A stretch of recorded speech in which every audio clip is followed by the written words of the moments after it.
Hi, everyone. Welcome.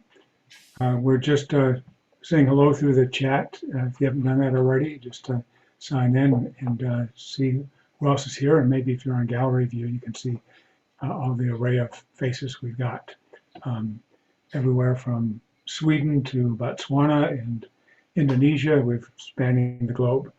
There's one part of the world that's kind of dark that we can't reach very well this time of day, but Indonesia comes close to that, and Australia and China, that's kind of early in the morning for them or late at night. But welcome all of you, and just take a moment to kind of notice who's here in the gallery and through the chat.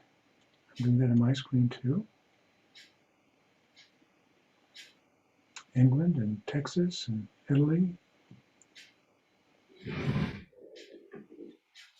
It's so cool to see people and faces that appear in this meeting. It's amazing technology.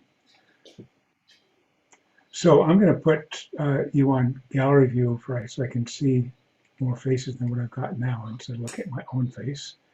And there's just enough to just about fill up my screen. 49 is about what I can hold on my screen. And I'm kind of curious. It used to be these meetings were only open to graduates, and now we have them open to anyone who's has done or is doing the course, as well as graduates.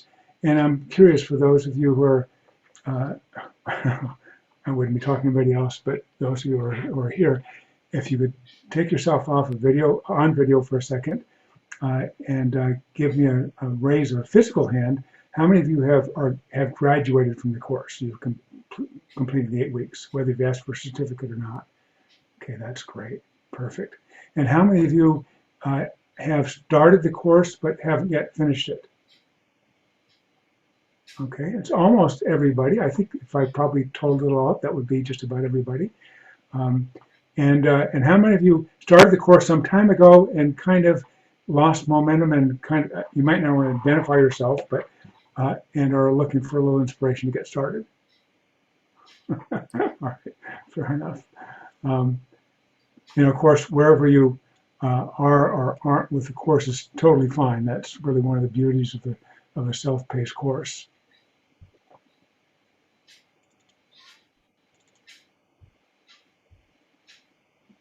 Now, if you've completed the course, you might remember that James Barrag's video by his 91-year-old mother at the time, and that's in week 8 right now, and how a simple 7-word suggestion from him to his mom a few years ago completely changed her life. And in the video, Jim's mom describes spending time with him when she was 89 and how he'd grown frustrated with her because of her constant complaining. And if you've seen the video, she describes that with great humor, as only a Jewish mom can. And she says that she's simply being a genuine Jewish mother that she was. That's what a Jewish mom does, she says. And James convinced her in that time that she was with him to, every time she complained, that she should follow the complaint with the statement, these words, "But I know that I'm truly blessed." And of course, at first, she wasn't convinced that this suggestion would actually be helpful, as indicated by the name of the video. If you remember it, the title is "How My Son Ruined My Life." I had the chance to talk to James personally some years ago after I'd seen the video, and I told him that his mother really seemed pretty delightful to me, and had she really been that much of a complainer? It seemed like maybe he had that he had kind of exaggerated a bit just for the sake of the presentation his mom was making. And he said that she'd always been fun to be around, even when she complained a lot. But yes, previous to that visit, she complained a whole lot, and after, hardly at all. And he said that after her stay with him, the difference in her was so striking that his sister asked him shortly after that she was with him. So she called him up and she says, "What did you do to Mom?" His mom died 2 years after that video was made. And the day before she passed, blind and nearly totally deaf, James said that she said to him and his siblings, "I feel so lucky lucky to have you all here, lucky to have had the life that I've had.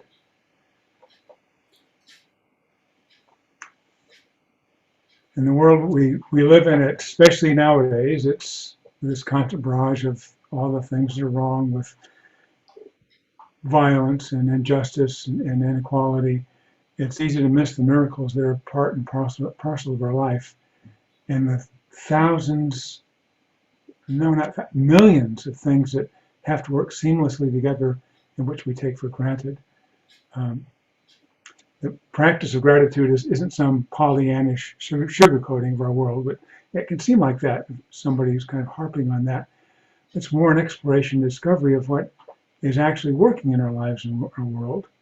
All the many things we may not have noticed, the things we've taken for granted. When I was working as a psychotherapist, always the very first thing I would do with a client in the very first session is to determine where my client's resources were, what gave them strength and purpose, what and who they loved, who cared about them and who they cared for. Of course, I would talk about what brought them there, but pretty quickly we go to where the resources were, what made them come alive, what they were grateful for in their life. And it was only with this knowledge that we could deal effectively with the problems that brought them to therapy. And you probably have heard or read John Kabat-Zinn say that no matter how sick or compromised you might be, if you're even capable of taking a breath, there is necessarily more right with you than is wrong with you. You've probably seen the video on gratitude that's narrated by David Steindl-Rast, which is also in week 8. And because I've shown it so many times at this meeting, I'll just leave the link in the meeting notes where you can find it. But the video I will share with you is by David Attenborough. It's a wonderful 2-minute segment he did for the BBC in 2011 about the miraculous and wonderful world that we live in. First, I'll put in chat where you can find these references. It'll always be when we do these meetings. I've lately been putting them in a file called Zoom Notes. I'm going to put that in my chat so you can see it. Everybody. And there are the notes, and there are going to be the breakout instructions for today, as well as the video, link to the video I'm going to show you now, and a couple of other things that relate to the meeting. So keep that handy. And I'll see if I can set this up so I can show you this 2-minute clip from David Attenborough.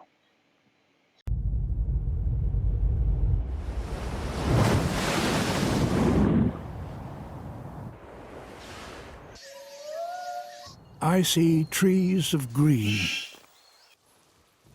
red roses too. I see them bloom for me and you. And I think to myself, what a wonderful world.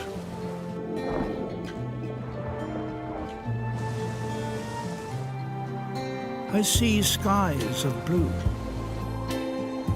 clouds of white, bright, blessed days, dark, sacred nights. And I think to myself, what a wonderful world.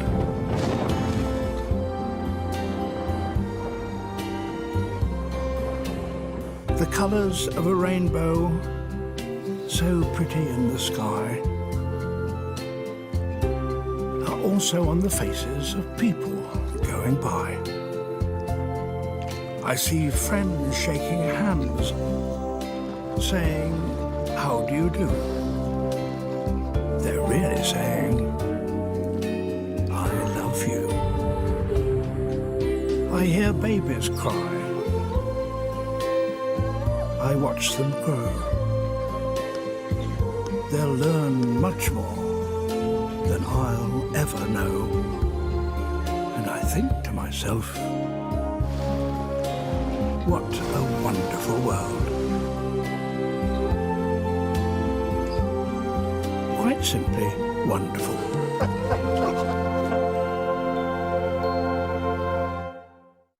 that just is a beautiful clip, and always I've seen it lots of times, and whenever I see it, it kind of reminds me of just how amazing this world that we're in really is.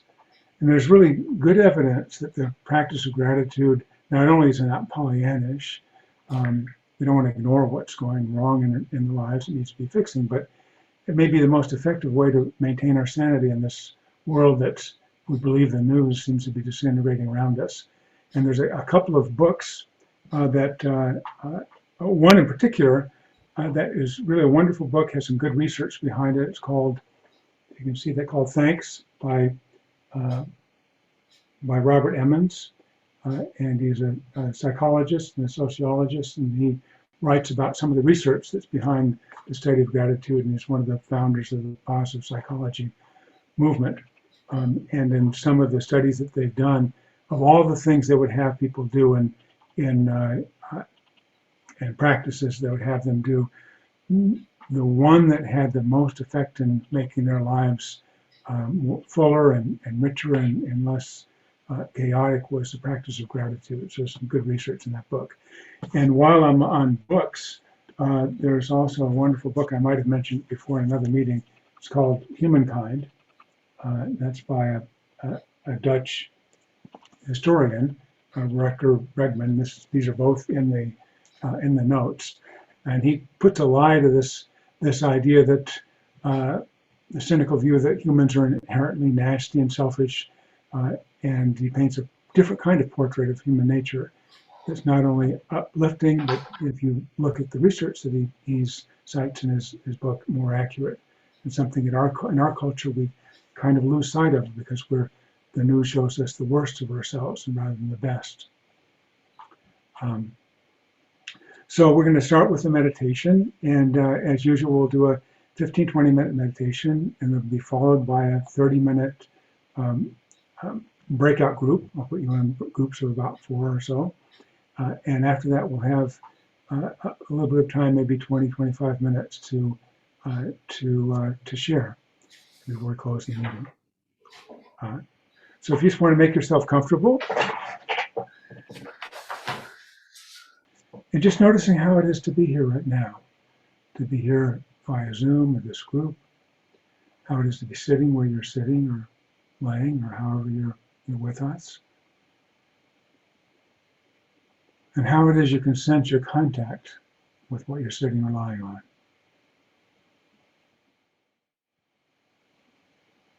The actual sensations of contact, of touch, of warmth or coolness.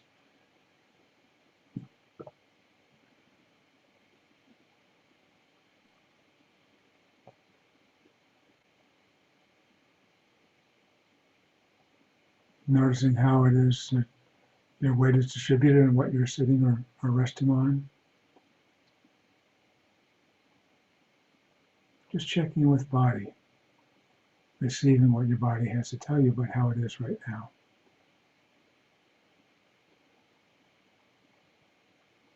And recognizing that as we check in with body, we're also kind of reaching a gentle hand out to parts of our body we haven't been paying much attention to. It's really two-way.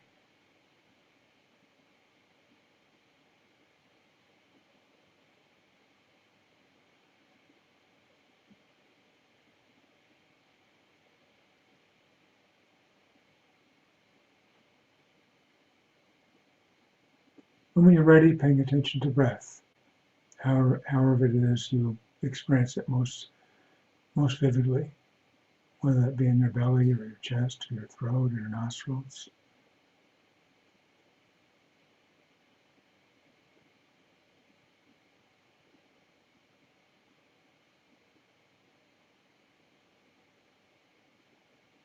There's a tendency sometimes when we pay attention to breath to want to control it.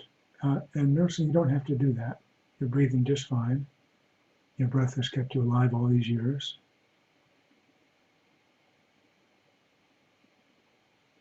Just let your breath rise and fall just as it will, feeling the sensations of breathing, the actual movement of breath.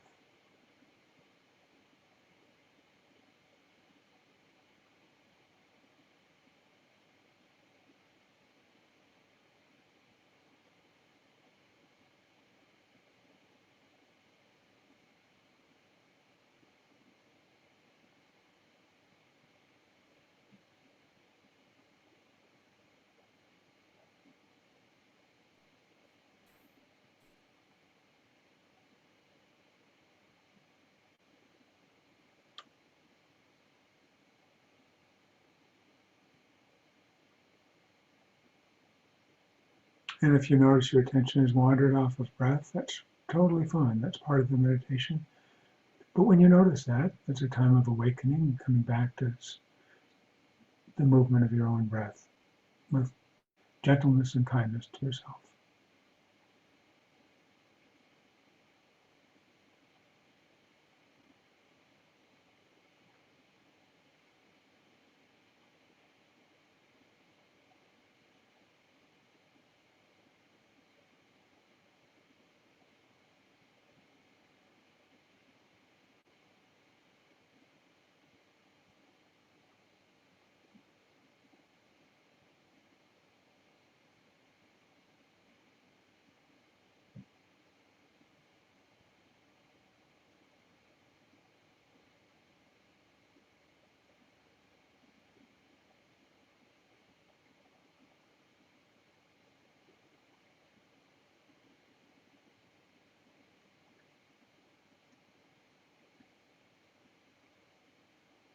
And as you sit there, you might see if you can recall a time when someone reached out to you, when they included or extended themselves to you, maybe at a time when you're hurting in some way or had a setback or bad news, needed some reassurance or just someone to talk to, someone who was there for you when you needed it,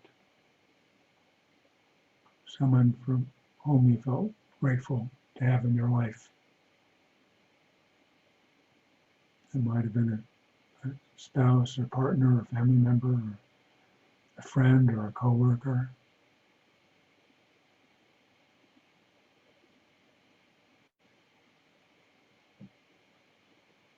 Just think if a particular time comes to mind.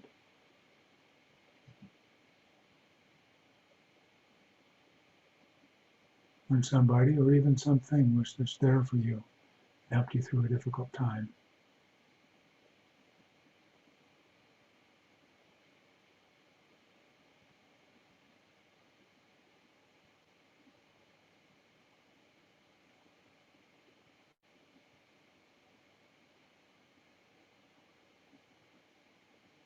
Remembering where you were, who you were with, what the setting was, when this was, and letting yourself kind of go back to that time in your life.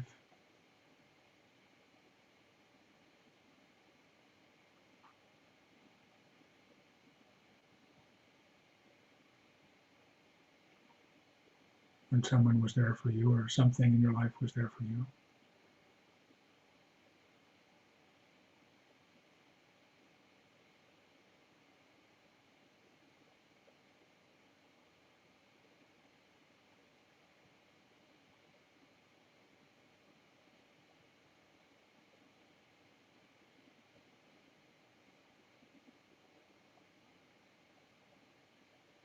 And if there are several things that come up and you can select just one, you can do that. Or if no particular one comes up, you might recall just in general how it feels to have somebody extend themselves to you to be there for you, or what that would be like if they could be there for you when you're hurting.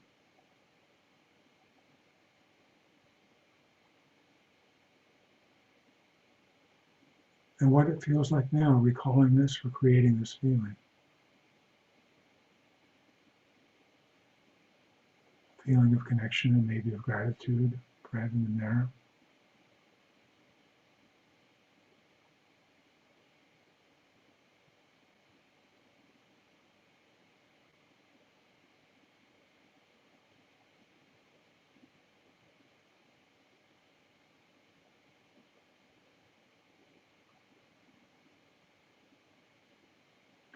Or you might even be recalling a time when it was you that reached out to someone else who needed comfort or care or reassurance.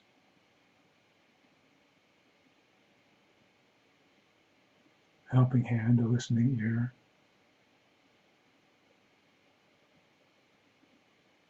And how maybe at that time it just felt natural. Well, of course you'd be there.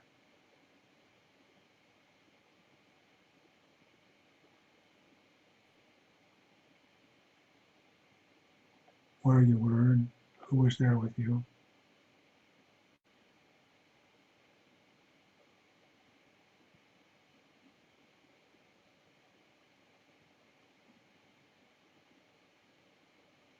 and how it is to be recalling that, to be on the receiving end of kindness, caring, loving touch.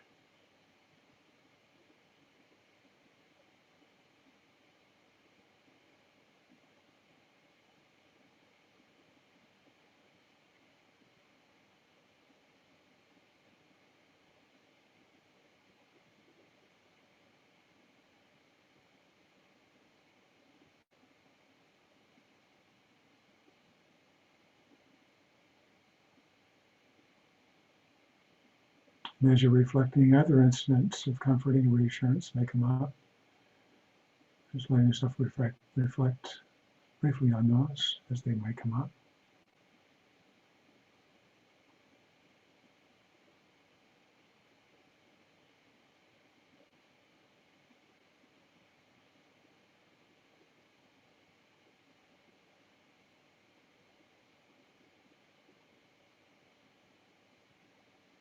The last part of our meditation will be in silence, and you can be continuing this theme or have it be a breath meditation or however you like to be with yourself. This is your time. So the next 7 or 8 minutes will be in silence, and we'll end it with the chime of the bell.